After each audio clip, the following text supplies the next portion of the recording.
Welcome to the Water People podcast. I'm Lauren Hill and my co-host is Dave Rastovich. Today we're in conversation with Irish farmer turned big wave surfer Fergal Smith.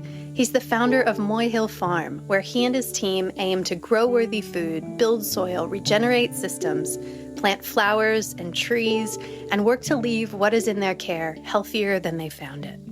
For those of you who listen with us regularly, you'll know that we mostly stick to a 6 months on, 6 months off schedule with the podcast, so we have ample time to dig into the most compelling stories possible, and because of surf season, of course. But we had an unexpected extended break brought to us by the triple up of a broken leg, COVID, and the chickenpox over the last month. So our next episode will come by way of listener request.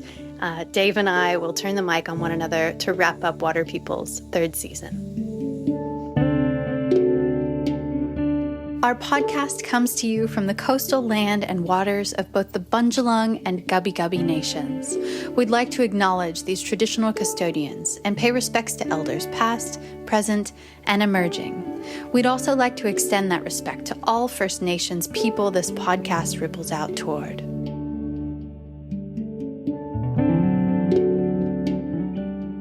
Fergal, we begin these conversations in the same place each time by asking about a time or experience after which you were never the same. I was wondering if there's a significant memory or moment like that you'd be willing to share with us.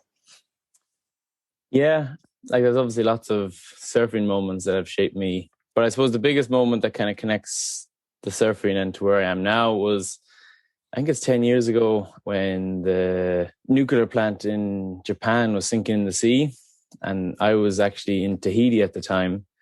And I just got there like a week or two and I'd smashed my knee really bad on the reef. And I was like, not sure if I was going to go home or could I stay. And I was just sitting on a couch at a friend's house for about a week and saw this news coming in about the nuclear plant sinking into the sea. And I was like, I'm in the same water as this. This is like all a bit scary. And I suppose that was the kind of light bulb moment where, my surfing kind of career, or whatever you want to call it, pretty much ended right there and then. I just said, right, I actually have to do something. And it had been building for a long time, but that was the catalyst. And it unraveled in the space of a few days. And it was mad. All of a sudden it was like, okay, I need to do something. And I sat down and tried to be really broad and say, look, what's the most important thing I can do with my time? And gave myself every option in the world. But it was pretty much as clear as day that I needed just to go home and start a farm like that. And that was it.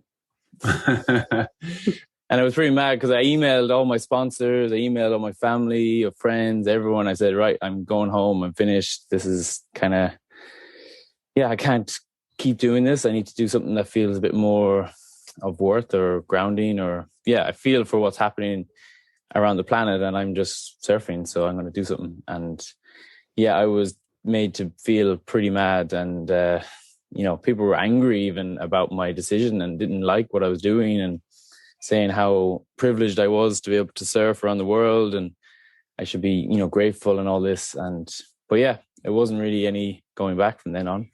But it was in Tahiti, so that was the light moment for me. I've read some of your words where you've written about how traveling the world as a pro surfer was, on the one hand, so incredible. You're surfing dream waves like Chopu, but you were also, you said, left with a feeling of disconnection from any real sense of community. I know Dave and I can relate to that to some degree too. You're having all of these dream experiences, but those experiences come at the expense of being able to commit to, real rites of passage and meaningful moments with people at home. You miss out on all those things. Totally. Yeah. I didn't see a full year cycle in Ireland for about, 6 or 8 years. I only ever saw the winters. I always left in spring and came back in the autumn. And even just that psychologically was really strange, and never have the full 12 months in my body. It was always like missing a bit. And just, you know, the whole surfing thing of never committing to anything, like never knowing if you're going to actually be able to be there, or, you know, I was always just on swells. So it was really just, you know, one-way tickets everywhere. And yeah, it's an amazing time in your life to have such freedom and to go and experience amazing things. But it's definitely not a way to live a wholesome, fulfilling life.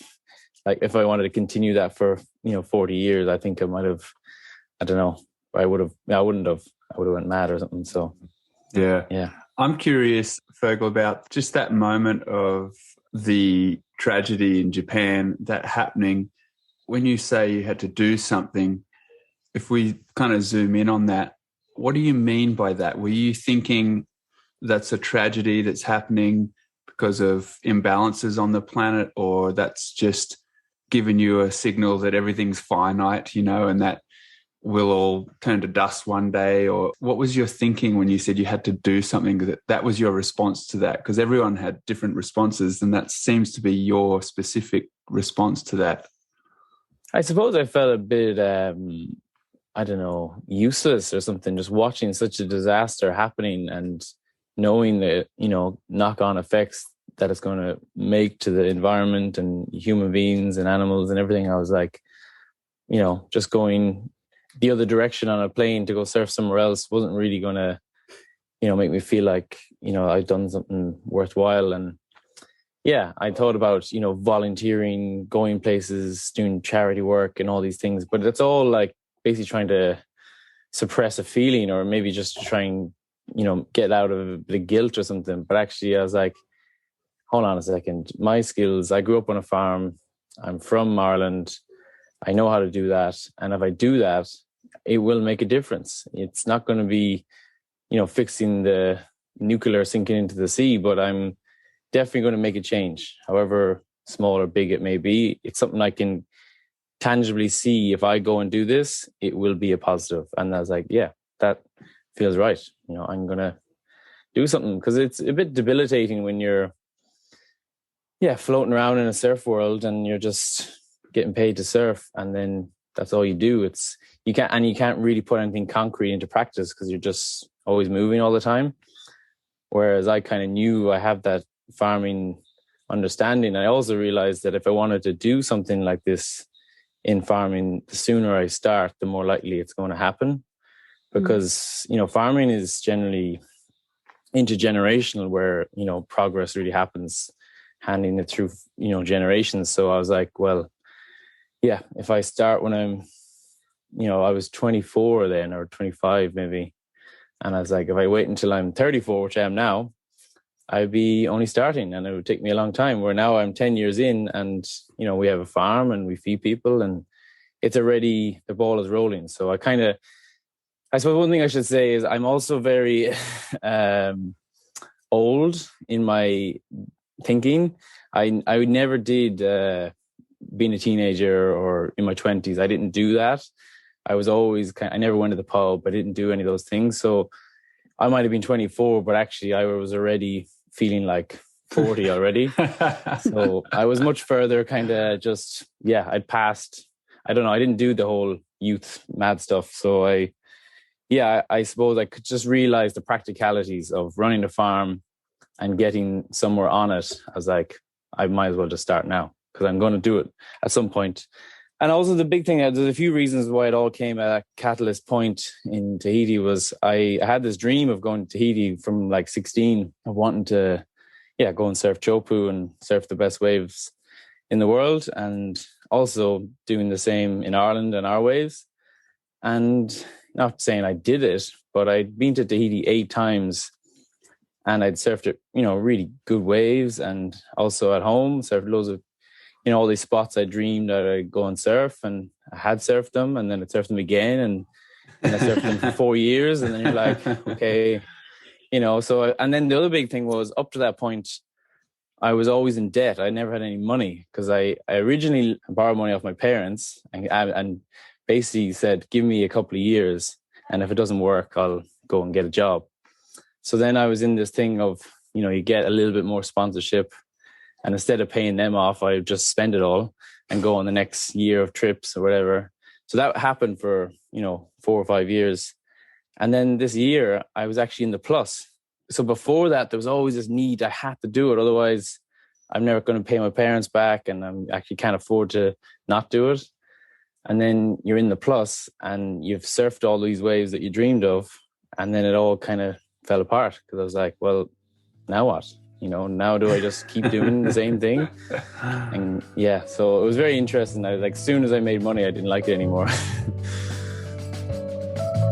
Apologies for the interruption, but we'd like to take a moment to recognize the generous folks who help make this podcast possible. The Water People podcast is brought to you by the fine folks at Sanuk. In 1997, founder Jeff Kelly started out with one simple goal: to make people smile and to encourage them to pass it on.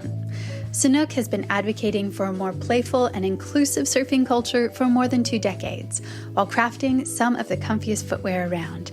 Thanks to Sanuk for your support and for encouraging water people around the globe to protect their happy places. Learn more about Sanuk's partnership with the Surfrider Foundation at sanuk.com. Thanks to Gary McNeil Concepts, who put together cosmic boards for cosmic people. Gaz's boards combine recycled and plant-based materials that are built to last without sacrificing performance. To learn more, head to garymcneilconcepts.com. I'm personally interested in the farming roots that you have. What were those roots? How were your parents growing when you were a child to make such an impact on you? Yeah, I suppose I always have to thank my parents for who I am and how I am, because they have a very interesting background. So my mum is from West Belfast in the north of Ireland, which is Catholic part of Belfast. Really, horrendous time to grow up in the north of Ireland, where, bombs are going off on the way to school. She was in a war, basically. And, you don't generally like the English when you grow up in such a scenario as a Catholic in West Belfast. But she married a vicar's son from England. So my dad's a Protestant from, outside London. And they got married in the late 70s in the height of the Troubles in Belfast. The English family and the Catholic family in Belfast getting married. So that was, pretty controversial. And yeah, they left. Obviously, they didn't want to stay and raise a family there. So they moved to Dublin and then didn't like the idea of raising a family in the city. And they went on their honeymoon to the west of Ireland. And yeah, they just said, we need to go there. And I think someone told my dad that someday, like, growing organic vegetables and herbs are going to be a good business. And he just kind of ran with it. And that was it. And they'd never grown anything, either of them had no experience. My dad's an engineer. So engineers often are really good at farming if they get into farming, because they just have that really pragmatic approach of, working out space and time and all this.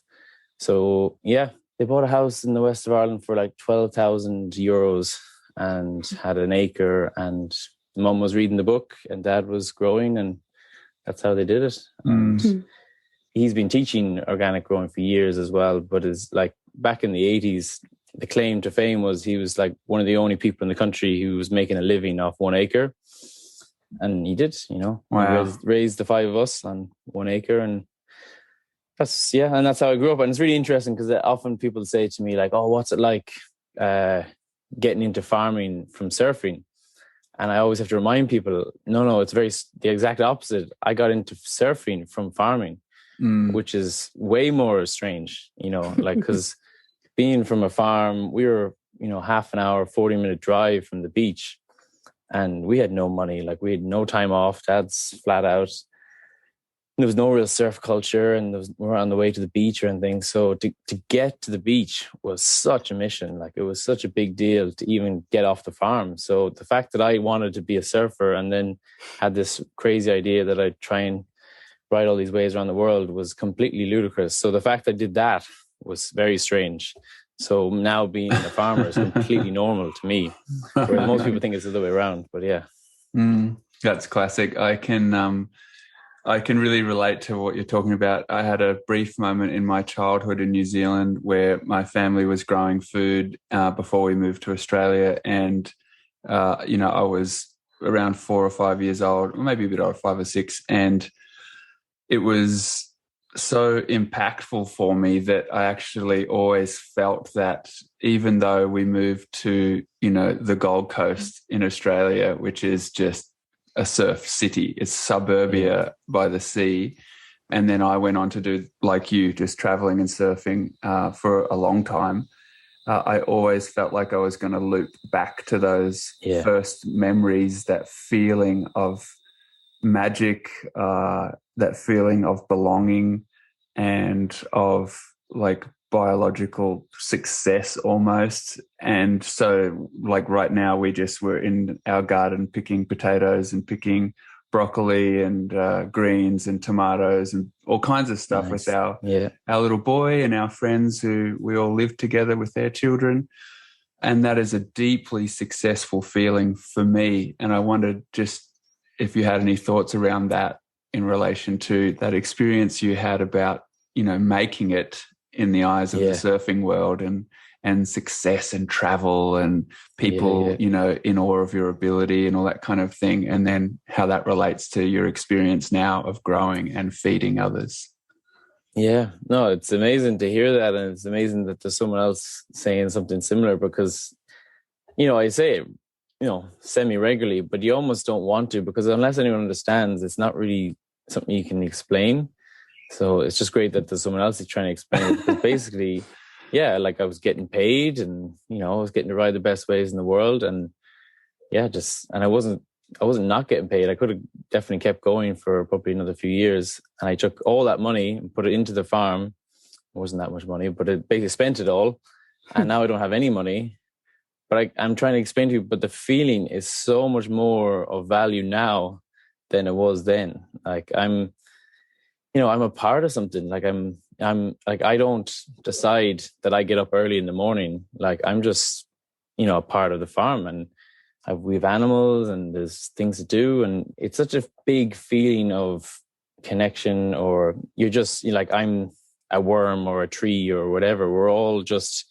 We're in this together and I'm playing my part. And to be a part of something like that and to have that feeling of, responsibility or, connection to this thing that you're managing, you can't put a figure on it. You can't ever quantify the value of it or how rewarding it feels. It's not, even those words don't even really relate to it, but it's a feeling that you're a part of something, and it goes against all, modern society. So it looks a bit crazy and doesn't make much sense in hours. Like, I work literally dawn to dusk every day of the week.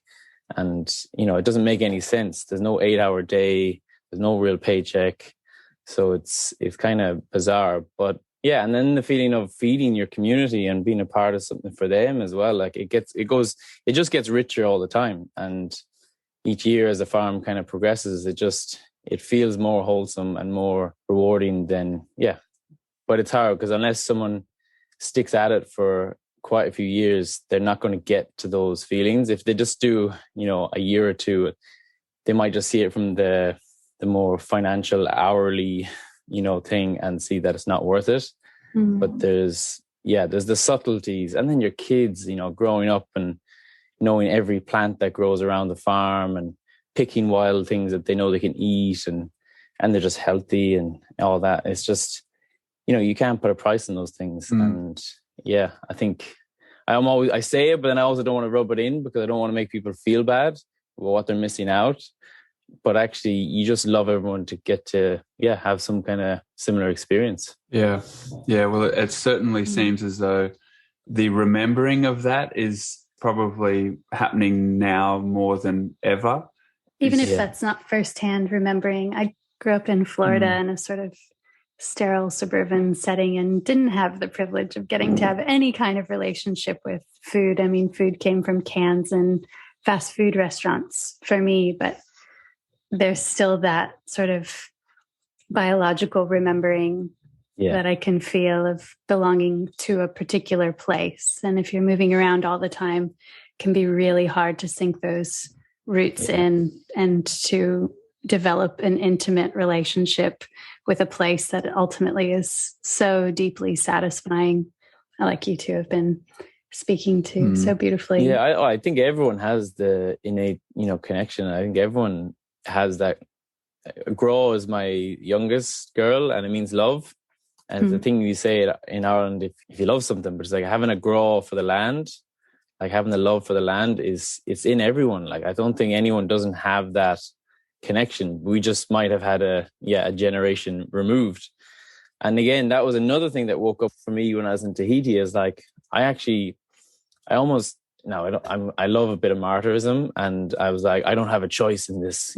I have this background that I actually need to use it, because I think everyone has the feeling, but if you don't have the skills or the know-how how to get involved, you probably mess it up and then really get down about it or something, or not even start, because it's a bit overwhelming. Managing land is a complex thing. So I felt at the time that actually I have a unique skill set in a modern era that most kids don't have it. So it's like, I actually need to put it into practice to show it is possible. You don't have to be, born into a farm. Because I come from surfing a little bit, I can show people you can just start. Like I started, it's not on my parents' farm. We bought land. I'm in debt and I'm making it work, whereas people think you kind of have to either inherit it or have loads of money. And yeah, I was kind of like, actually, I need to show that it is something that's possible for anyone. On that note of, talking about where you started from, can you give us an update on the infrastructure of Moy Hill Farm and the parallel projects that you've sprouted there? Yeah, we're still in debt, thankfully, unthankfully. But it's, this is the big thing about farming that people don't realize. Like, land is so special, and it's cheap in ways to buy land, but when you buy a bit of it, it's expensive and it takes a long time to pay it off. So it's very off-putting for people to get involved in land because of the cost setup, and you're really not making any money. So it's a real hard conundrum to see the financial reason to do it. But yeah, that's fine. We're chipping away on the debt, but all the time, building the farm up. Just bought 3 new polytunnels. They're big old mushroom tunnels, and I got them secondhand for like €700, which is amazing. So there'll be, I don't know, about 7 or 8 massive tunnels now. Packing sheds, we have used loads of shipping containers because it's a very instant way of building sheds and infrastructure. So things like that. We live in a yurt. We still don't have a house. Most people freak out about houses and having a house for their family, but we live in a tent and still do, 6-7 years later. And it's hilarious because you go to people's houses and they're far more colder than our tent. Wow.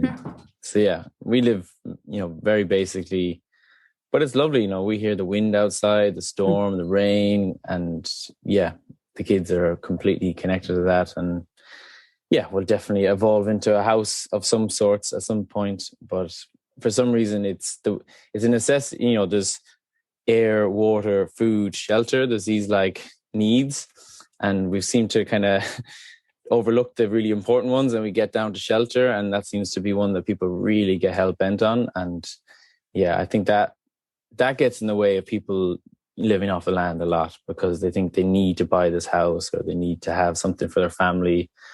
It's like, kids do not need much. Like, they're happy as long as you're happy. And so we got a second yurt. We got a yurt for the kids now. We used to all live in one yurt, and now they've got their own yurt. So we've got a bit of expansion going on. But we live very simply. There's very little there. We have 2 farms, actually. One little farm that we live on, which is totally off grid. And then the other farm is connected to mains power and water and stuff. And how many families are invested in the larger farm? Well, I'll tell you, there's been lots of people involved in the bigger farm. We've had a crowdfunding that people invested in. We have loads of people have helped over the years. But like, this is a huge conversation if we want to get into, and I'm willing to. But so yeah, we've tried it all. We've had volunteers, we've had people living on site, we've had, kind of staff. And to be honest, like, human beings, as you fully, I'm sure, are aware of, we're complex individuals. And I feel now from the last 7-8 years that throwing people together who've never lived with each other and aren't from the same family or same backgrounds, it's a lot more complex than you can ever imagine. Like, we can barely do it with their own family. So, and then you're trying to run a complex farm business, all these things, and everyone has slightly different ideals and different visions. And so it's gone full circle. And basically people kind of grew up as well through the whole thing, and other people have had kids, and people have needs. The thing about farming, especially if you want to live as a farmer, and unless you have loads of money in the bank or inheriting the farm, you got to be willing to sacrifice having anything, really, because you're going to have to put all of what you can ever scrape together into the farm. Otherwise it doesn't really work. So a lot of people realized, it's very difficult if you grow up in a upbringing that was, a paycheck and holidays and having some basic kind of security of income, to then say you're going to work, 12, 15 hours a day and never see any money. And that's it. So yeah, lots of people have drifted away. There's been all sorts of dramas of different kinds. And another big lesson for me was, it was my kind of utopian dream to involve lots of people, which I did. And because I felt I had this kind of job to do, to bring people involved who didn't come from a farming background, and I wanted them to be exposed to it and to learn from it. And that was my idea. But I think I would be one of my biggest flaws in my character is I would be very naive and very kind of optimistic about everything, and quite boundaryless. So I'd have people sleeping on the floor in our yurt with us, if they needed it, because if they need somewhere to stay, sure. But, I'm slightly maturing and realizing that boundaries are very useful. And, it's a great concept having all these people working together. But yeah, there's just financials, there's just things that are just complex, and family. And yeah, we're now to the point where we're going full circle to, it's just our family living on site. We have another family that's involved, but we're doing it completely different. We're there off-site from now on. Mm-hmm. And it's cold and it feels harsh for us because we've done the other polar opposite. But it's like the enmeshment of living and working, and then have to co-parent, and there's so many things, and you're trying to just make a farm be financially viable to actually be there each year. And we've basically burned out from trying to do all of it at once. So now we're peeling back to just, let's try and run a farm that actually works, and try and hopefully pay people a bit more clearly, because that's basically what I realize is people's makeup in a modern world is just used to being paid.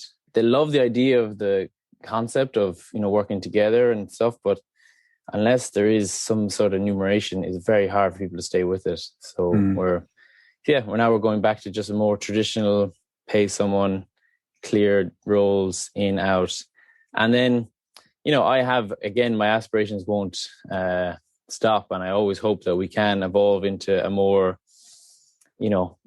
evolved species that we can live and work together in a bit more harmonious way. But actually it's a very complex thing, and we've gone through it all. I think we've had about 6 or 7 different psychologists and mediators and all these people come through to try and make this work. But it's, psychologists was telling me, it's just it's not that straightforward. It just really isn't. It's so, you're trying to do a full social experiment while running a really labor intensive project at the same time. And then at the end of the day, we're just we also just need to have time for our kids. And that was the biggest one for me. And my eldest, Sunshine, would be a bit more of a quiet child and likes just it being us. And she would be honestly, every week we'd have about 12 to 15 people living on site. We'd have about 30, 35 people come once a week for volunteer day. There'd be a tour once a month. There'd be events. It was just nonstop. And Sunshine used to beg, can it just be the four of us? Please, can it just be the four of us? And you're like, you know what? What's it all for? I'm trying to help all these people, but we're just getting burned out. So yeah, it's only really settled down in the last year to where it is now. But yeah, it's actually come full circle. I really think it's amazing, Fergal, that you've got such a willingness to throw yourself over the ledge and just get stuck into things. And I've felt that, though it's from a distance, because we've never, been on a trip or shared water time, which I feel like is a real deep dive into other people, where you get to be in the water together and have adventures. But I have noted over the years things like hearing about your experiment to just eat from your gardens and your plot was happening for a while there. Is that true? Was there a period there where you were only going to be eating the food that you were cultivating or locally acquiring? Was that? Oh, yeah. Was that something that happened for a little while? Like, were you exclusive with that? Was there like no other food? It was just that? Or was it I don't think I was blurry? ever completely teetotal, but I'm pretty I'm definitely a bit of an extremist in when I do things. I definitely go all in whatever I do. So yeah, like I have a wife and kids, and I can't expose them to the same level of high intense decisions that I make for myself. So there's always a bit more leniency around. But I wouldn't go to town ever. I wouldn't eat anything bar what I can find in around my feet happily. And I pretty much do only live like that. But yeah, I'm not also a snob about it. And yeah, I'm not.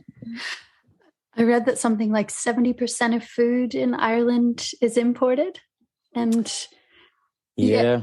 Australia, interestingly, exports about 70% of our total agricultural production. So, I mean, what I hear you speaking to is the fact that all around the world, we've bought into this industrialized model of food production that values quantity over quality in terms of nutrients, but also in terms of quality, care for the land and for soil and for people.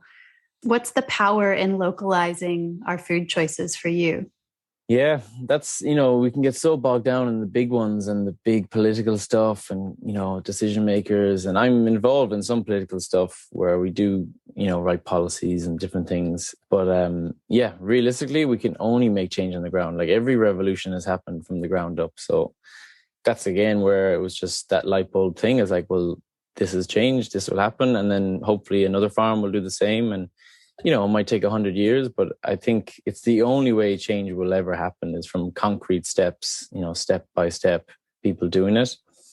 Because, yeah, you can get so disheartened if you look at basically what, middlemen are doing in the middle with, be it oil, grain, whatever, it's just making money, being traders, moving stuff around. And you're not going to stop that, just telling them to stop. Yeah. Comes from the ground up. So I've mentioned that the organization I'm involved in is called Talamh Beo. It means living land. And it's a part of La Via Campesina, which is the worldwide peasant farmer movement, which basically, campaigns for peasants' rights and, tries to give them a voice because they don't. But the interesting thing is over 60% of the world's food is fed by peasants. For some reason, we think it is industrial agriculture that feeds us, but actually most of the people are fed from tiny little farms done by hand generally. But those people don't have a voice. So you only hear about the big industrial kind of agriculture sectors. But so yeah, we're involved in that. But the cool thing about that organization is it does policies and campaigns and stuff like this. But also the part I'm more involved in is we run like farm tours and farm hacks where you teach farmers about, good systems or tools that people have been using.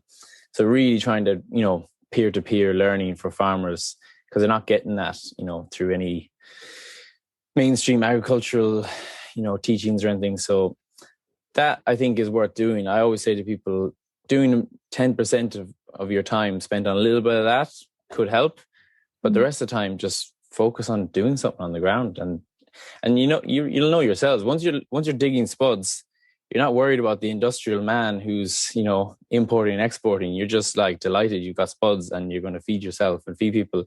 So you instantly get positive once you're doing something, and then you're out of all those big issues, and you actually can just, and that gives you more energy, and then you can be more positive, and then that feeds onto more people. And like, that's the only thing that's really going to work, I think. So yeah. Oh, wonderfully said, Fergal. I'm curious about some of those hacks and what knowledge sharing pearls of wisdom you have there, because I've heard you speak about, you know, no-till, no-dig type farming, and, you know, the regenerative qualities of that. And that's the space we have where we're growing and sharing with other families and friends, is a no-dig garden, and all about just layering and just bringing that fluffy softness back to a pretty devastated landscape.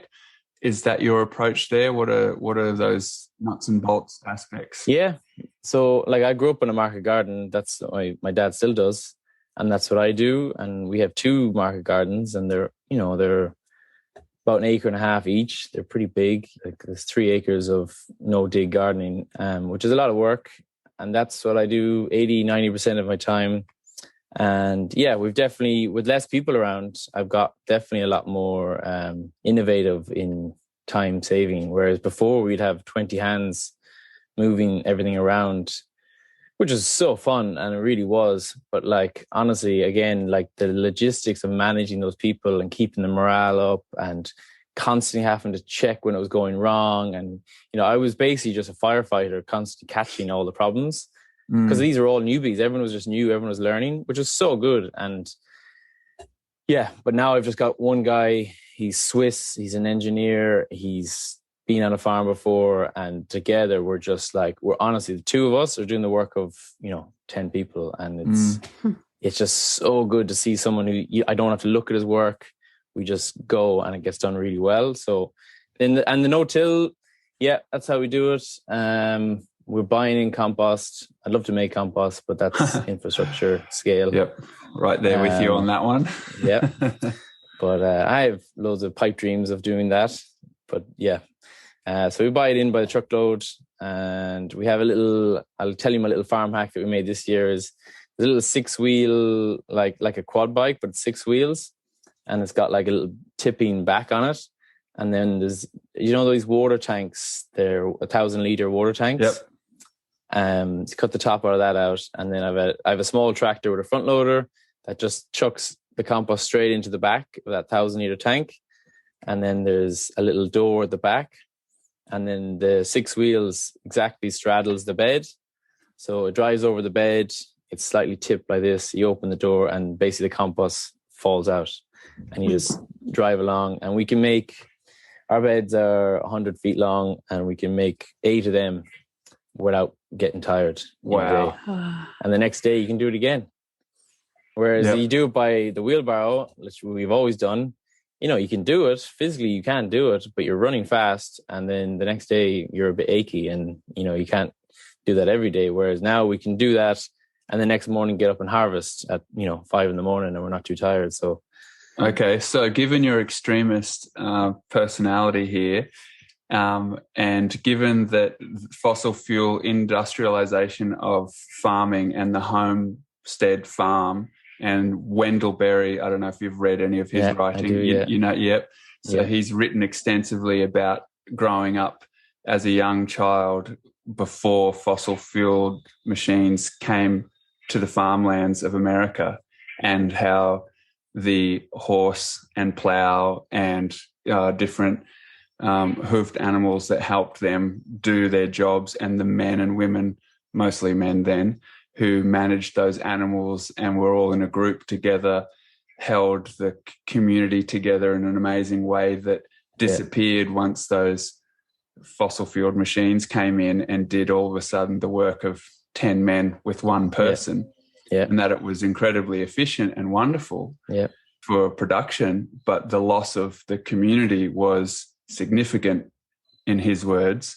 So what are your thoughts around that? Because you've just explained having that dynamic, and what do you do, and I think, going from here? Just to flesh it out, I think a lot of people are feeling this same tension of trying to grapple with recognizing a longing for a community that's lacking for almost all of us in modernity, and then trying to create community with people that we don't necessarily have genetic ties to, don't necessarily have things in common with, the people in our immediate neighborhoods. How do we make community fresh again when many of us don't have the skills or the tools or the understanding of how it works? Yeah, no, it's such a big conversation. And I'll go back again and say, firstly, like, I could have taken over my parents' farm, but I didn't want it to be like, I loved growing up on my parents' farm, and I, love what my dad did, but I very clearly did not want to be a standalone farmer and do what my dad did and be the only farmer and that's it.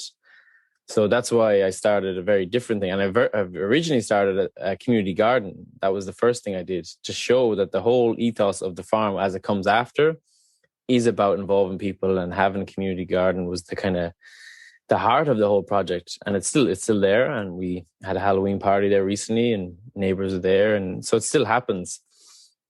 But I suppose maybe it's my extremism. I went too far. Like, I'm like a pendulum. I go from one extreme to the other. And maybe that's my advice to people, is not go, 2 feet in, go 1 foot in for now. And just, so I kind of went really extreme with loads of people, and it was just too much to handle. And now, like, I've one guy working there. We have a neighbor who helps with loads of stuff, and I have another couple of neighbors. So we have probably a network of 4 or 5, maybe 6 people who kind of come in and help and do different things. But that's way more calm, way more grounded. These people live in the area. It's not like people coming from, France and Germany for 2 weeks and then they're gone. It's like that. All that's a bit too chaotic. Whereas it's like, build it slowly, build it with people maybe and you really trust, and it doesn't have to happen now. Like, we've got such a feeling of urgency with the state of everything. But actually, what I've learned in the last year or two is actually, when things are going crazy, we should actually just go slower and actually just, be steady in the madness. If we actually try and go mad to try and counteract the mad, we're all just going to go mad. So I've kind of felt like actually slow it down a bit, make it really tangible, really step by step. And then another person can join the team. And the thing I want to actually really talk about, that's all just, experience stuff that's happened. My whole life goal of this farm is to turn the whole farm into draft power. That is my mission. So just so you know, and I've looked into it loads of times. I've nearly bought loads of equipment, and then I'm like, no, not yet. And I was only speaking to a neighbor of mine. He works with horses. He's in his late 60s now, and he works in the forestry, pulling trees out. And I've gone and worked for him maybe half a dozen times. And it's amazing. Like, he's got, huge horses, and he just says about 2 words to them all day, and they just know exactly what to do. But anyway, so I was speaking to him last week about getting horses again. So I'm back on that. That's the priority, because you can do everything that I was saying with the IBC and the 6-wheel quad thing could be done with the horses. The only thing the horses can't do, which I have a little issue with, is they don't have a front loader. They just can't do that. But other than that, everything else is just pulling. There's nothing different. How would you do that without their hoofs compressing the soil on the beds? Would you have to have something off to the sides of them? So our beds and paths are all standard, and they're fixed. So 2 horses would walk down each pathway and pull the trailer with the compost on it over the bed, the same as the other one. Yeah, gotcha. So, people think horses, it has to be like plowing and harrowing and tilling and all this, but I don't think so at all. I think you can just be moving compost around. Yeah, it's the exact same. Yeah, fantastic. I'm really hell-bent on getting out of fossil fuels. And I've gone from flying to Tahiti to then driving to my parents to now I don't even leave the farm. So it's getting smaller and smaller in my world, and I don't really need to be going anywhere. The only thing is, in farming, you need to move heavy stuff around the place. So a horse would be brilliant. So I think 2 to 3 years max latest is my kind of time that I want to be on horsepower, because I kind of don't know where I'm going to go from having an old van that I have now. And when it dies, I'm like, I don't really want to buy another van and spend all this money in, stuff that hopefully I don't really need. So, Fergal, I'd love for you to speak to the concept of sovereignty. It seems to be a pillar, one of the pillars of My Hill Farm. And you specifically list food, water, and education on the website as real tenets of what you stand for on the farm. Yeah. As I say to people get really hell bent on these needs like food and shelter, but water has always been my big one first. I think, we need to manage our water systems properly. And what does that mean for you? Yeah, what are the problems there in where you are? It's management. So I haven't spoke about this yet, and it's a huge topic, and I don't want to go off if I'm going off this question, but basically land management is the issue on the planet at the moment. We don't need any new inventions. We don't need, money. It's just management. And I was a vegetarian for 6 years, maybe 8 years. I've grown up on a vegetable farm. I grow vegetables most of the time. But I stumbled across this thing called, I'm not sure if you heard of Alan Savory and the Savory Institute. Mm. And he has a training called Holistic Management. Mm. And I did that maybe 6 years ago. And I love it. The main philosophy in the whole thing is, as you go into anything, especially when you go into nature, making a decision about what you're going to do with nature, we've got to assume that we're probably wrong in whatever decision we make. We're going to be wrong because we're not as smart as nature. We just aren't. So he's like, you make a plan, you get all the information, you try and make the best plan you can. It could be, you spent years on it. He says, don't spend years on it, make it quite quick, but make up a good plan, start, and then wait for it to go wrong because it's going to go wrong. It mightn't be terribly wrong, but it won't be perfect. And then as it's going wrong, you catch it and see it going wrong and be humble enough to say it's wrong and start again. And then follow it again. You've replanned, you make the decision, and then you watch for it to go wrong again. And it's an amazing philosophy. And I think that is probably one of the biggest things holding back industrial agriculture and, Western society. We do not want to admit that what we've been doing was wrong. And that is basically what's happening with land at the moment, is so many practices like plowing and burning and all these things are just, if we actually observe how the land is getting worse every year, it must be wrong. We have this thing in Ireland where the EU gave loads of grants to farmers. Basically, we did this weird deal where Ireland sold its fishing to Europe and Europe gave Irish farmers tons of money. In a nutshell is what happened. So Spain and France and all them get to come up and rape all our fish, and then they'll give us loads of money to do very little. So anyway, farmers, they get all these huge grants and it's all come from the EU, and they build these massive sheds and they do, I don't know if you know, a slurry where, they catch all the manure and urine in a big tank under the shed and then they spread on the land, which is completely ludicrous because the manure hasn't broken down. It's just in water and it's poison basically. It's just mad. They literally are fishing in their lakes and rivers. Literally, soon as the slurry tank arrived, within a few years, it went from what it was down to 10%. Like that. So it doesn't take a rocket science to figure out what happened, but they're still doing it. And it's now they're coming up with ideas where they inject it into the soil, so it's not in the air because that's dangerous. So they now just straight away they inject it in the soil, and all the worms just float to the surface and die instantly. And it just seems bizarre where you're like, maybe it could be wrong and maybe we could do something else and then it could be better, And you see it in every country, like in Spain, when vegetation goes dry and it goes all woody, you could have fires. So they freak out about it. So they are constantly tilling around all the almond trees and olive trees to stop any fires. So they just have permanent bare soil all the time. Turn Spain into a desert. And Spain is not a desert, but it pretty much is a desert now because of management.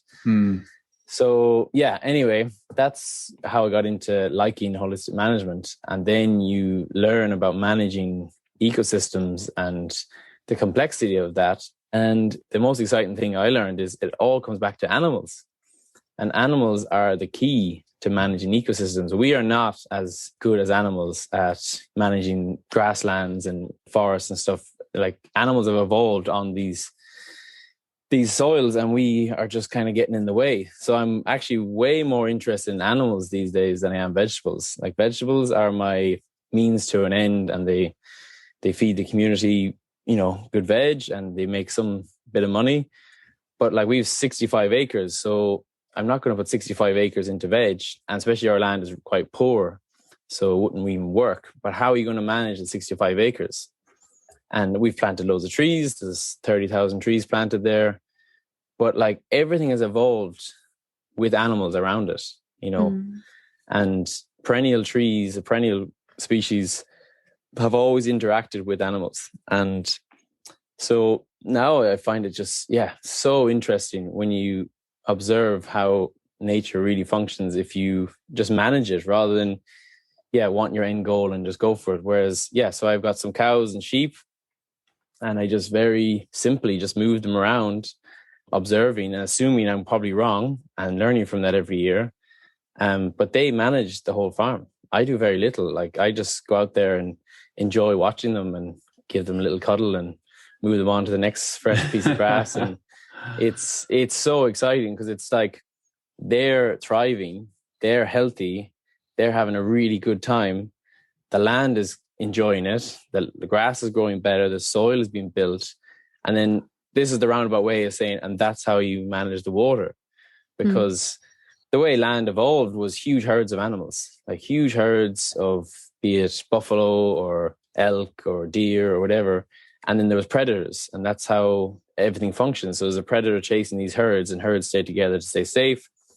And so they're really tight together. There could be thousands of them, and they eat grass really intensely, but keep moving because they're being chased. And then in that, they just dung and urine really intensely, but then they're gone. And then they don't come back for maybe 6 months. Whereas we have a modern farming system where we put them into a field, they stay in that field, depending on how many animals, but they could be in there for 6 weeks, which is completely unnatural. Whereas animals have always kept moving, but we've put up, private property fences, and there's no predator. So they just meander around. So they're overgrazing constantly. They're getting sick by eating around their own dung and urine all the time. And there's all these problems. Whereas all I do is I slightly mimic that thing of, they're in a small little field and I just move them every day. So I'm the predator with the fence. I just keep moving the fence and having a back fence, and they just keep going around the farm, and they get really clean grass. And so then we're involved in the Savory Institute now, and they have this thing called EOV, which is Ecological Outcome Verification. So instead of being certified like organic certification, you get verified if it's going up. So they come out and they test every field, and they count how many species of plants there is, and insects, and the carbon and organic matter. And then they come back the next year, and every year has to be going up. And it's amazing because it's like, you can't really spoof that. It's either going up or it's going down. It doesn't stay the same. And it's going up, and it's really exciting because I'm not really doing anything. I'm just moving the animals around the farm, and the animals are healthy. They've never been sick. I never have a vet. And it's such a simplistic, sublime system when you see it functioning.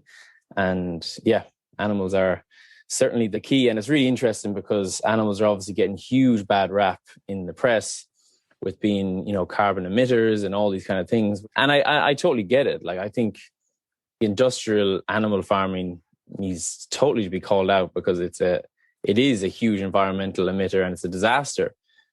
But animals are not the problem. Like, animals are the solution if they're managed correctly. At the moment, they're getting fed corn and grain, which they've never evolved to eat.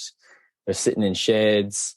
They're being set stock grazed. All these things like that is just, that's what's causing all the problems. But a little tweak in the system, no investment, no change, no new machines, anything. It's literally just move them around the land. That's it. I'm curious, Fergal, how do people respond in between waves out in the lineup when you start talking like this between sets? Do you have many conversations like this out in the lineup? I don't really know. Why not? I do. Like, some people come up to me, like, it's interesting. People know like what bandwagon I'm on, and they literally come up to me and tell me like, "Oh, I've read this book about this," like, because they know I'm going to be interested in it. I'm like, cool, So they only kind of come and talk to me about it when they're maybe on the same page for that time. But generally, I surf half an hour before dark at the end of the day when everyone's getting out of the water. So that's generally when I go in. Or if it's really, really good, obviously I'll be there. But generally, I'm not really there in the surf scene that much. Yeah, I joke, but I'm just curious about the generation below you. So, people in their 20s or say early 30s in Ireland. Do you feel there is much of an interest in what you're talking about here? Is there much of an interest? Is it semi-popular to be at least discussing big picture issues or systemic problems in any way? Is that happening? Yeah, like there's other surfers I know now who are got a polytunnel, growing their own veg and have a little garden at their parents' house. So like there's definitely a few people have got onto it as well, which is cool to see. So it's definitely not happening. And yeah, like I think everyone's talking about it in ways. And like it comes back to this thing of to get involved in farming and land and stuff, it takes generations. It's like something that kind of you grow into, and that is the issue. And I don't blame them. If you're a banker's son, as much as you intellectually can get it, it's very hard for you just to like completely change your physical like upbringing to do the complete opposite. They almost have like, they have an implosion or something if they do that, because it just goes against everything. So I think a lot of people just, it's not possible, or it is possible, but it's too big of a leap. We can all make, how big of a leap, and you could say like, oh, I'm doing all this mad stuff, but actually I've only made one more step away from what my dad did. I didn't go that far. I'd have just gone like a bit further than he's gone. So I think everyone's just doing as much as, you have the upbringing of remembering veg. So it's not that big of a deal for you to go back and grow some veg. Whereas for someone else, it's too far outside of their reach. So my concern, I'm not concerned about lots of things. I think it'll all be fine. I think we're going to radically change the landscape, in the next few decades, and it's going to be great. But my issue in the Western world is there isn't enough people being trained up in this. That's my issue. So that's my main focus now, is like, rather than like what I used to do is have all these newbies coming in, having an experience, having a day out, having a week or two, but then going back to their job.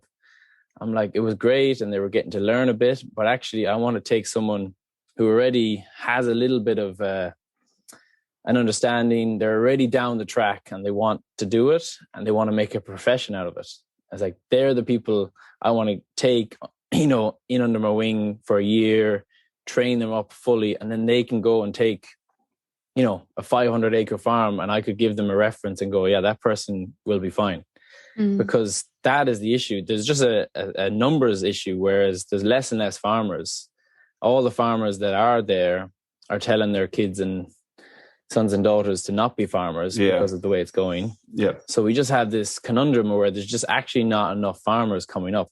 And I say to people all the time, I just say it just to kind of imagine it, but I think Ireland alone needs 10,000 new farmers in the next few years. And if we could have 10,000 new up-and-coming farmers in a regenerative mindset, like, wow, things would change. So that's the only issue. And it is a big issue, because our culture is go to college, get a job, work 9 to 5, have holidays, and that's it. So you're trying to find these few people who haven't kind of got completely sucked into that way of thinking. And there really isn't that many left. And that is a bit of a challenge, because I'm doing an internship for next year and I'm sending out applications at the moment. And it's really no, hard feelings on anyone, but generally most people just won't fit the mold. Like, I need someone who's going to come through the internship and they're going to be able to run a farm. And that's a big, tall task. Like, you're going to have to manage biological, huge system, run a business, marketing. Someone that can do all of that stuff is like, it's a hard job to have. And there isn't that many people have that, It's a work ethic as well. Like we haven't got a culture of it Because I say to people, the only hard thing in farming is getting up in the morning. Like, you just have to get up every single day. If you can do that, you'll be good. You know, if you're not afraid to get up early and do that every day, you'll make it. But it's not a common thing. And like, most of our farming now in Ireland is done by Eastern Europeans, because they aren't that far removed. You know, their parents still have the farm back at home. So they're the people who do most of the jobs here. And that's the little conundrum that I see over the next kind of 10 years, is trying to get people trained up who can do it. Besides hands-on experience, Fergal, what other systems of thought or frameworks have you used to upskill? You mentioned holistic context framework before, but are there other streams of thought that have inspired you along the way? Other farms is a big one, like, because, you know, it's like, I find my farming life is very similar to my surfing life in a way, whereas when I started surfing, there was nobody riding the waves in Ireland that I wanted to surf. So I had to go to Australia, and I used to go to Tahiti to see like amazing surfers, to go, okay, it can be done. Look, that guy's doing it. Cool. I'll learn from that and I'll bring that home. And that's what kind of got me going in surfing. And it's the same, like, there's very few people in Ireland doing, you know, what I'm talking about. So I look at farms in America and some in Australia, but yeah, to get inspiration. So there's guys like Greg Judy and Gabe Brown and Joel Salatin. In Europe, we have a guy, Richard Perkins, who's really good. And, you know, they've got good YouTube videos and stuff, and they're just doing it. You know, there's guys that are there 30 years down the track, and they've been doing it, and their land is going up and up every year, and they're making a living, and it's inspirational. Like, that's kind of what gets me excited. So I don't watch surf movies anymore. I watch this, Greg Judy is my favorite. He's in Missouri. In that sort of same vein, on the Moy Hill website, in that section on sovereignty, you also mention education. And I'm really curious about how you're approaching childhood education in your family. Yeah, well, we've been homeschooling till this year, and then we have a Steiner school near us, and we just said Sunshine, if she wants to try it out. We don't want to be those parents that say you can't go to school. So we've said, Sunny, if you want to go, you can, and she's gone and she enjoys it. What was the motivation for homeschooling? Just, we have a really unique environment to raise our kids in. I don't know why we'd take them away from it, you know, send them away from where I want them to be and where they... Yeah, I think up to a certain age, like definitely up to like 4 anyway, they don't really need that much, like all the external games and play, and, you know, but now Sunshine's 7, like she kind of wants to socialize and meet other kids. But yeah, I think those early years, yeah, I don't see why I'd take them off the farm, and they love it. Like, you know, they move the animals with me every day and grows up first thing in the morning, helping me harvest. And so, yeah, it's just, it seems totally natural. That sounds wonderful. And I know we can relate to that, really questioning the idea of sending our little boy somewhere to be indoors when we're literally outside in the sun and in the forest and in the gardens all day, every day.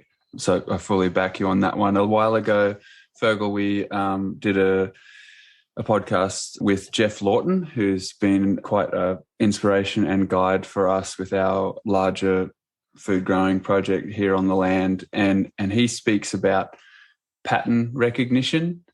And then also we spoke with Cyrus Sutton, who, I don't know if you ever bumped into him back in the day when we were all probably, you know, traveling and surfing around, but he's younger than us, surf filmmaker who also worked on a permacultural based project with Jeff, and he also speaks about surfers having an eye for pattern and pattern literacy. And I was just curious if you feel as though there are things you've been able to learn from watching the way water moves in the ocean or the way anything happens in that space then translates for you when you're sitting and watching the animals move through the landscape, or watching and feeling and listening to the space where you're growing.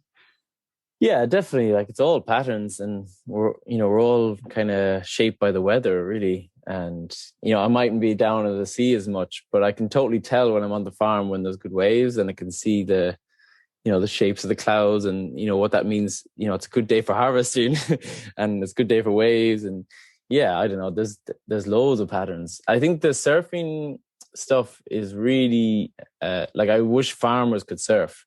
I think that would make farming way more fun. How? How do you mean? Because farming's it's very hard. Like, it's on the ground. Like, it's really grounding, but it's almost too grounding. Whereas surfers are like, they're often airheads, floating off into space, drifting down, down the beach. They're not thinking about anything and they don't know what time or what anything is going on. So those contrasts are really like opposites. So for me, surfing is brilliant. It gets me off like when you're farming, you basically just lift things from one place to another. So all day you're just carrying stuff. So you're kind of weighted down all the time with stuff. And you're thinking about stuff all the time. So you're constantly have a lot of stuff on you that you're carrying, where then you go in the sea and you just float. And then you just bob around and don't think of all those things. So it goes really well for farmers. I don't think surfers have quite got it the other way yet. Farmers haven't got it yet, but I think it would really work for them. But I always used to think that surfers could be great farmers because they're people who are fit, they're active, they want to be healthy, they like being outside, and they're people generally who have a way of living with free time. They've created a lifestyle where they often have free time. So I was like, these are the perfect next generation farmers. But actually, I've kind of, not that I've given up on surfers, but I just kind of think they just, love surfing. And, farming is pretty serious. Like, it's pretty kind of like, gotta take things seriously now and plan and all this. So I don't think it suits a lot of surfers. It's also so tangible. And that's a real difference with surfing. At the end of a beautiful wave, you have absolutely nothing to show for your, I wouldn't say hard work, but your effort. And with farming, you have the gratification of tangible results and incremental changes. Do you think it's really site specific too, though, Fergal? Because in our space here, we live in a subtropical region where we are right on the line between the very warm and humid northern half of Australia and the cooler temperate temperatures and weather that comes from the bottom of Australia, and we're right where that meets on land and in the ocean. So there's a real crossover here, which means that we can grow pretty much everything. You can have stone fruit and you can have bananas and mangoes and blueberries and raspberries and all of this sort of range. And with our garden space over the last year, we are deeply in the surfing airhead category that you're talking about. Totally. Like, we are absolute surf rats, and we don't, unreliable. Yeah, we don't commit to anything with anyone other than making sure we go to the garden and be in there. That's probably our largest commitment. But we've really tried to cultivate this sort of surfer's garden idea, which is, it stems from a number of things, but, we've got a few surfing elders in the area who talk about having, very low maintenance to no maintenance style growing spaces so that you can go surf when there's surf and you don't feel like you're tied to the space where you're growing too much. But then also, thinking about things like the Hawaiian gardening, the traditional Hawaiian gardening techniques, ahapua'a, and water management there. And anyway, in our little space, we've managed to, not be there for a couple of weeks at a time and come back and have lots and lots of food and enough to share with other families. And so it makes me think about what you're talking about and wonder, if that real hard work aspect that you're talking about can be a combination of where you live, the climate, the situation, the soil that you've started with. Also the scale. And the scale. And that was my next part. And then, the tipping over where it's like, okay, beyond growing food for your family and your immediate sort of inner circles, and then turning this into more of a venture of a business. in there, in that space in there, that's where the hard work, that's where that heaviness that you talk about exists. I just wanted to see if you had any thoughts. Oh, totally. No, and it's really good to explain that because, I think about this stuff a lot. And basically, everyone should do what you're doing, is what I would say. Definitely. That is a way to live. No one's going to be doing anything. Well, they'll be having a good time anyway. And there's going to be food. Like, that's the ultimate. Like, if everyone could live like that, we would be fine. But unfortunately, I don't know what the percentage of people are, but, a lot of people live in towns and cities and housing estates, and they just, even if they could do it, they're probably not going to do it. So that is, the dream. If everyone had the backyard with loads of perennial fruits and berries and grow a little bit of salad, a little bit of root crops, and you'd live perfectly. And you're mentioning about the case sensitive. That is, I wanted to highlight, that is everything. Like, whatever works here may completely be the opposite there, because everywhere is completely different. And your context is a very unique one, and that is a very special little climatic formula you have, because I would say, that's one of the best climates to live in for simplicity of feeding yourself. Whereas in a colder, it's all about, like, farming in this climate is all about getting through the winter. Like, getting through the summer is just fun and games. Like, it's just busy and there's food everywhere, but it's all about eking out, getting through the winter. And it's a real challenge. Like, it's not because we've got all this transportation, but if you're not looking at that system, feeding yourself year round in a cold climate it's a real challenge. So it all depends on your context. Very, very true. And that's what I say to anyone. If you're getting into it, just homestead, just do that. Like, geez, that is the life. I would dream of it. It would be so much fun, but I've far too many chips on my shoulder to prove something, or I don't know what it is, but I can't do that anyway. So, well, to me, it sounds like what you have, though, Fergal, is this vision of, like you were saying, upskilling people, aiming for that 10,000 number in Ireland, like you're talking about. And that's a really admirable and beautiful vision. And I can see that you take it really sincerely, and that you understand that you could have a homestead and be feeding your immediate circle, and you could have that balance that you're talking about, but you've chosen a deeper tack here. Well, it's a numbers thing. Like, it's probably my dad's background, but it's definitely a numbers game. And so at the moment we've got, like, your extreme, which is this perfect world of surfing and farming, and isn't that perfect? And that's what we should all get to. And then we have industrial farming over here that is just completely destroying the planet. And that is what's actually feeding lots of people. And I want to be somewhere in the middle. I would like to be a lot more closer to where you are, but unfortunately, to feed those masses, we need, rather than say there's 10 industrial farms, we probably need like 10,000 small farms, to offset them. But we're not going to have 1 million of your style farms. So I'm kind of like that in between, where we're still building soil, we're still looking after the land, but we can feed hundreds and hundreds of families. And that farm can make a living out of doing it.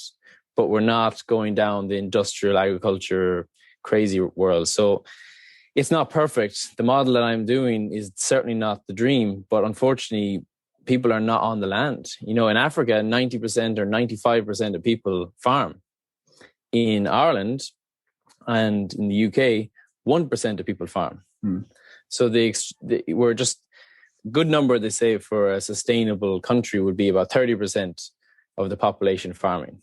And that would give, there's still space for doctors and teachers and other things, but it's just unfortunately not probably going to happen anytime soon. So we just need lots of kind of small to medium farms that can, if you imagine a town that has 1,000 people, you could have 2 or 3 farms that feed that town.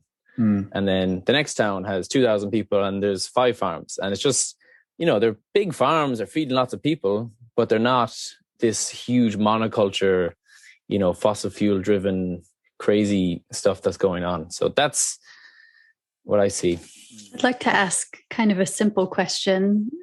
Why is it so difficult to make a living as a farmer? Why do we value food so little that the people who provide us with the nourishment that's absolutely essential for living as beings on the planet cannot make a living? I know it is a tough one. And that's why it's really hard to get this army of 10,000 people, because they have to have a deeper reason to do it, because it's very tricky to balance the books. And it's because of globalization, and it's because of the supermarket. Supermarket is the number one reason, really, if you wanted to pigeonhole it. There was up till the 60s, every farmer went to the market. They all went to the market. And then one day, a very clever man went down and said, look, ye all go home and keep farming, and I'll mind your stalls, and I'll just pay you whatever you make and take a little cut. And they're like, great. And that worked perfectly. And that was a lovely system. And that was great. But then he said, oh, look, I can get the carrots from this guy over here a little bit cheaper. And there we are. And then that's basically what's happened ever since. We've just been constant. And it's still to this day, like I know big farms in the UK, and they'd be like 100 acres of cauliflower to Tesco's or something like this.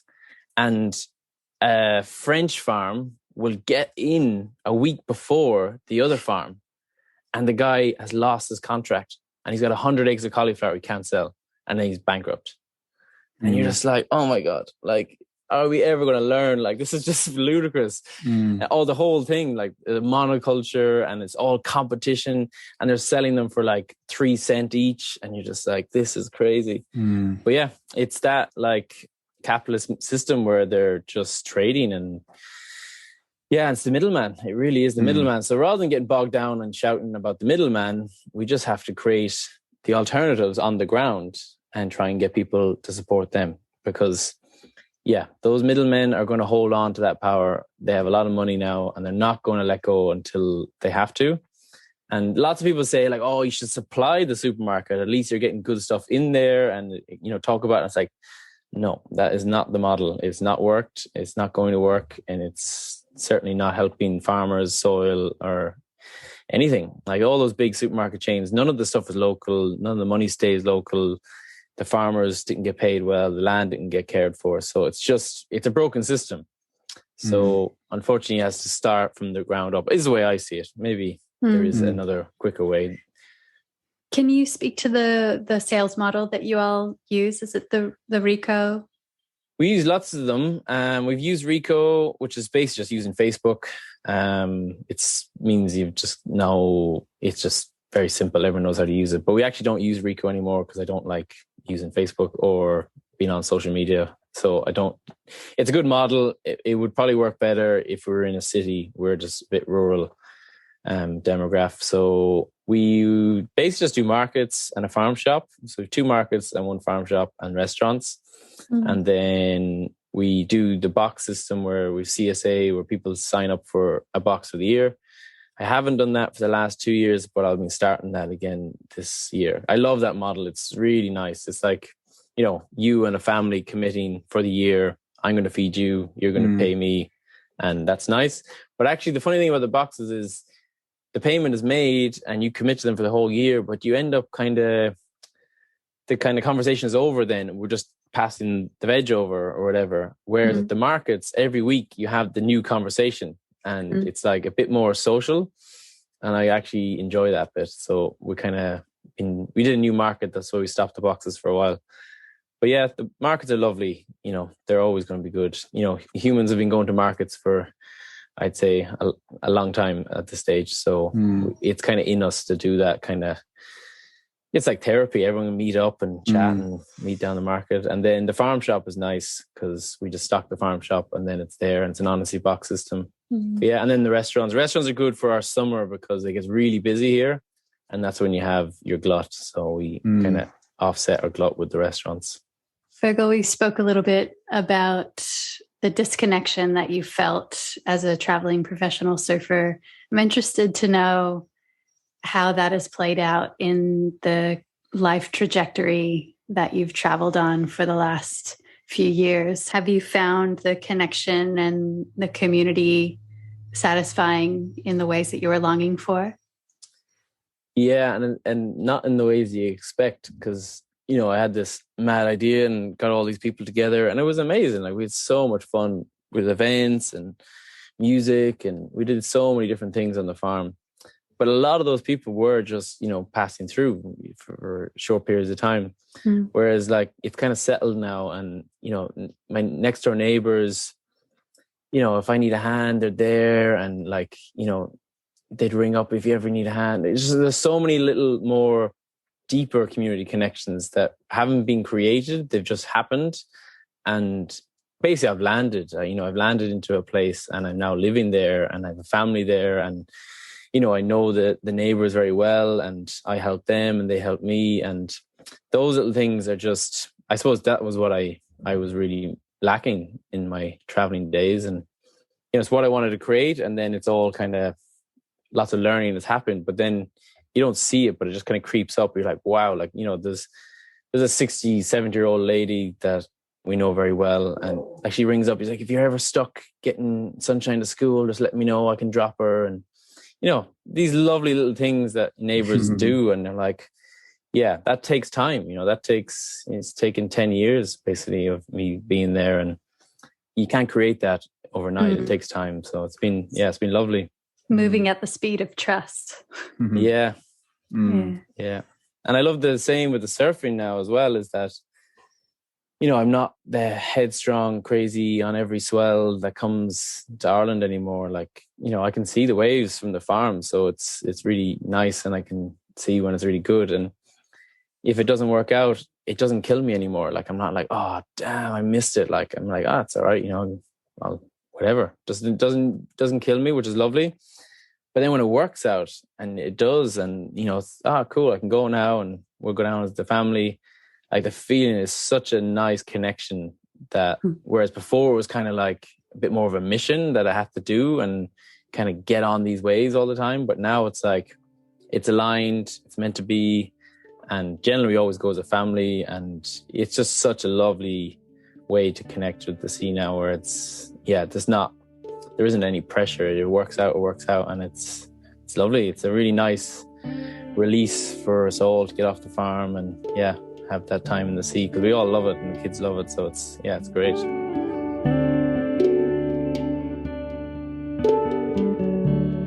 Thanks to Fergal for taking an hour out of his busy farming day to talk story with us. Many thanks to our sound engineer and editor, Shannon Sol Carroll. The podcast soundtracks are also composed by Shannon, with additional music by the Band of Frequencies. On behalf of myself, Lauren Hill, and my partner in rhyme, Dave Rastovich, thanks for making the time to listen with us today.